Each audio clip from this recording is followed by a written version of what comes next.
ದೆಹಲಿಯಲ್ಲಿ ವಿದ್ಯಾರ್ಥಿಗಳ ಮೇಲೆ ನಡೆದ ಲಾಠಿ ಚಾರ್ಜ್ ಖಂಡಿಸಿ ಪ್ರತಿಭಟನೆ. ಚಿಕ್ಕಬಳ್ಳಾಪುರ ಜಿಲ್ಲೆ ಚಿಂತಾಮಣಿ ನಗರದಲ್ಲಿ ಡಿವೈಎಫ್ಐ ಹಾಗೂ ಎಸ್ಎಫ್ಐ ಸಂಘಟನೆಗಳ ವಿದ್ಯಾರ್ಥಿಗಳಿಂದ ಪ್ರತಿಭಟನೆ. ದೆಹಲಿಯಲ್ಲಿ ವಿದ್ಯಾರ್ಥಿಗಳ ಮೇಲೆ ಲಾಠಿ ಚಾರ್ಜ್ ಹಾಗೂ ಟಯರ್ ಗ್ಯಾಸ್ ಪ್ರಯೋಗ ಮಾಡಿರುವ ಕ್ರಮವನ್ನು ಖಂಡಿಸಿ ವಿದ್ಯಾರ್ಥಿಗಳು ಪ್ರತಿಭಟನೆ ನಡೆಸಿದರು. ನಗರದ ಪ್ರಮುಖ ಬೀದಿಗಳಲ್ಲಿ ಸಂಚರಿಸಿ ವಿದ್ಯಾರ್ಥಿಗಳ ಮೇಲೆ ನಡೆಯುತ್ತಿರುವ ದೌರ್ಜನ್ಯದ ವಿರುದ್ಧ ಘೋಷಣೆಗಳನ್ನು ಹಾಕುತ್ತಾ ಕೇಂದ್ರ ಸರ್ಕಾರದ ವಿರುದ್ಧ ಆಕ್ರೋಶ ವ್ಯಕ್ತಪಡಿಸಿದರು. ಈ ವೇಳೆ ಮಾತನಾಡಿದ ಪ್ರಗತಿಪರ ಚಿಂತಕರಾದ ಡಾ. ಅನಿಲ್ ಕುಮಾರ್, ಭಾರತ ದೇಶ ಪ್ರಜಾಪ್ರಭುತ್ವ ವ್ಯವಸ್ಥೆ ಹೊಂದಿದ್ದು ನೀಟ್ ಪ್ರಶ್ನೆ ಪತ್ರಿಕೆ ಸೋರಿಕೆಯಾಗಿರುವುದು ಹಿಂದೇನೂ ಆಗಿದೆ, ಆದರೆ ಇಷ್ಟೊಂದು ಗಂಭೀರವಾಗಿ ಆಗಿರಲಿಲ್ಲ. ಕೋಮುವಾದಿ ಶಕ್ತಿಗಳು ವಿದ್ಯಾರ್ಥಿಗಳಲ್ಲೂ ಸಹ ಕೋಮುವಾದದ ದ್ವೇಷ ಬಿತ್ತುತ್ತಿರುವುದು ಸರಿಯಲ್ಲವೆಂದು ಕಿಡಿಕಾರಿದರು. ಈ ಸಂದರ್ಭದಲ್ಲಿ ಪ್ರಗತಿಪರ ಚಿಂತಕರಾದ ಡಾ. ಅನಿಲ್ ಕುಮಾರ್, ಡಿವೈಎಫ್ಐ ಜಿಲ್ಲಾ ಉಪಾಧ್ಯಕ್ಷ ರಮಣ, ರೈತ ಮುಖಂಡರಾದ ಚೆನ್ನರಾಯಪ್ಪ, ಕೆಪಿಆರ್ಎಸ್ ಲಕ್ಷ್ಮೀನಾರಾಯಣ, ತಾಲೂಕು ಮುಖಂಡರಾದ ಆನಂದ್ ರೆಡ್ಡಿ, ರಾಜಕುಮಾರ್ ಸೇರಿದಂತೆ ವಿದ್ಯಾರ್ಥಿಗಳು ಹಾಜರಿದ್ದರು.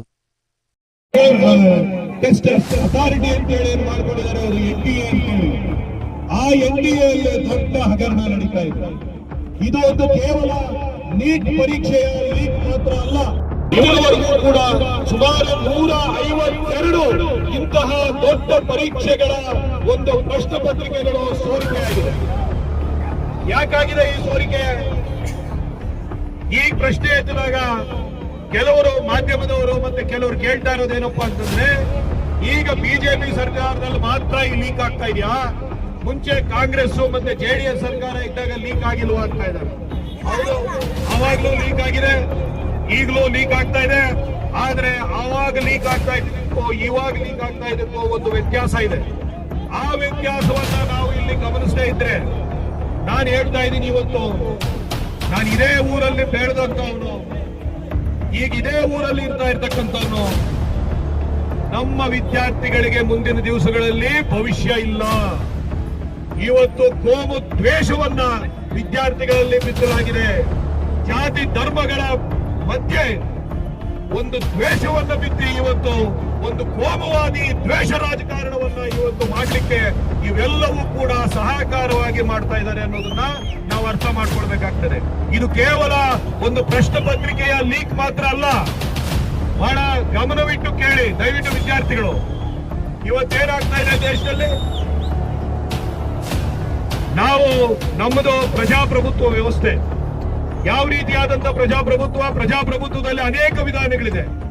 ನಮ್ಮದು ಭಾರತ ದೇಶದ ಸಂವಿಧಾನವನ್ನು ಬರೆದಂತ ಅವರು, ನಾವು ಚುನಾವಣೆ ಮಾಡ್ಕೊಂಡಿರ್ತಕ್ಕಂಥದ್ದು, ಆಯ್ಸ್ಕೊಂಡಿರ್ತಕ್ಕಂಥದ್ದು ಸಂಸದೀಯ ಪ್ರಜಾಪ್ರಭುತ್ವ ವ್ಯವಸ್ಥೆ, ಪಾರ್ಲಿಮೆಂಟರಿ ಡೆಮೋಕ್ರಸಿ ಅಂತ ಕರಿತೀವಿ.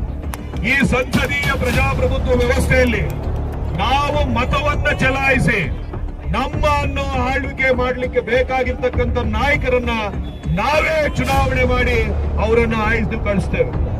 ಅಲ್ಲಿ ಹೋಗಿ ಅವರು ನಮ್ಮ ಪರವಾದಂತ ಕಾನೂನುಗಳನ್ನ ಮಾಡಬೇಕಾಗ್ತದೆ.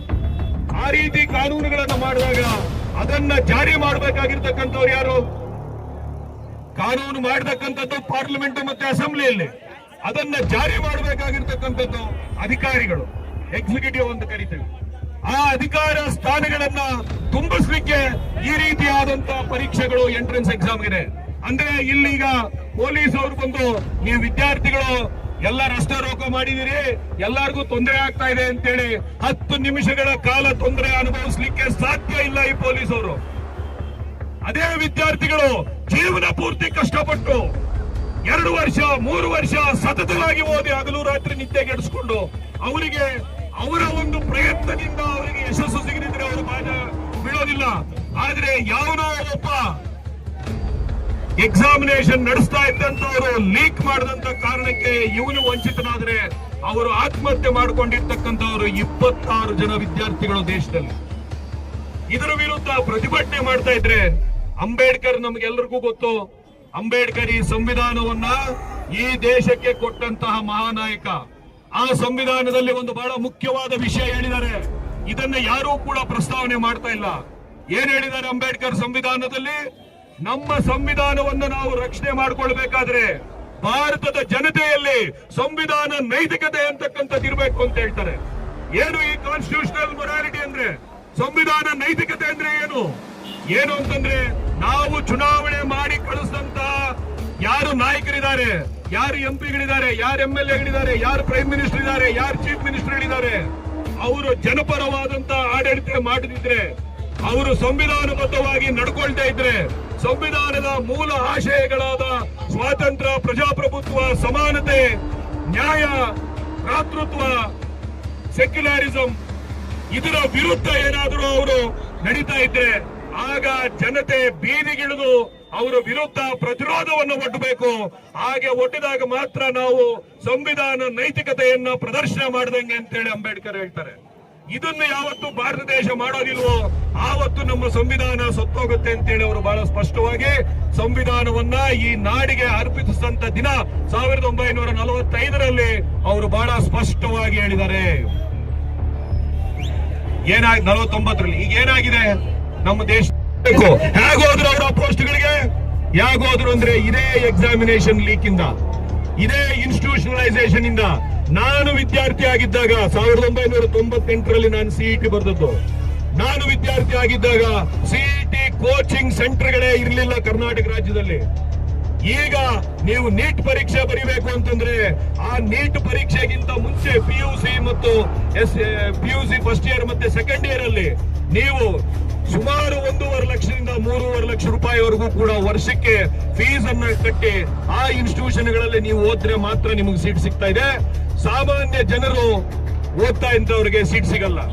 ನನ್ನ ಬಾಳ ಸಂಗಾತಿ ಕೂಡ ಡಾಕ್ಟರ್ ಇದೇ ಗವರ್ಮೆಂಟ್ ಫಸ್ಟ್ ಗ್ರೇಡ್ ಕಾಲೇಜಲ್ಲಿ PUC ಮಾತಂತರು. ಇಲ್ಲಿ ಪ್ರೊಫೆಸರ್ ವಾಸು, ಪ್ರೊಫೆಸರ್ ಚಂದ್ರಶೇಖರ್ ಅಂತ ಹೇಳಿದ್ರು. ಒಬ್ರು ಫಿಸಿಕ್ಸ್, ಒಬ್ರು ಮ್ಯಾಥಮೆಟಿಕ್ಸ್ ಅನ್ನು ಪಾಠ ಮಾಡ್ತಾ ಇದ್ರು. ಅವರು ಟ್ಯೂಷನ್ ಮಾಡಿದಂತ ಇದರಲ್ಲಿ ಕಡಿಮೆ ವೆಚ್ಚಕ್ಕೆ 5,000 ವರ್ಷಕ್ಕೆ ಒಂದು ಸಬ್ಜೆಕ್ಟ್ಗೆ 5,000 ತಗೊಂಡು ಅವರು ಇಡೀ ಸಂಜೆ ಹೊತ್ತು ಅವರಿಗೆ ಪಾಠ ಹೇಳಿ ಎಷ್ಟೋ ಜನ ಡಾಕ್ಟರ್ಗಳಾದಂತವ್ರು ಇವತ್ತು ನಮ್ಮ ದೇಶದಲ್ಲಿ ದುಡಿತಾ ಇದ್ದಾರೆ, ನಮ್ಮ ರಾಜ್ಯದಲ್ಲಿ ದುಡಿತಾ ಇದ್ದಾರೆ. ನಮ್ಮೂರಿಂದ ಇವತ್ತು ಯಾರ್ಯಾರು ಡಾಕ್ಟರ್ಗಳಾಗ್ತಾ ಇದ್ದಾರೆ ನೀವು ಎಲ್ಲಿ ಓದಿದ್ದೀರಾ ಅಂತ ಕೇಳಿ ಅವರೆಲ್ಲರೂ ಕೂಡ ಇಲ್ಲ ಮಂಗಳೂರಿನ ಆಳ್ವಾಸ್ ಹೇಳ್ತಾರೆ, ಎಕ್ಸ್ಪರ್ಟ್ ಹೇಳ್ತಾರೆ, ಇಲ್ಲ ಈಗ ಚಿಕ್ಕಬಳ್ಳಾಪುರ MLA ಅವ್ರು ನಡೆಸ್ತಾ ಇರ್ತಕ್ಕಂತಹ ಯಾವುದು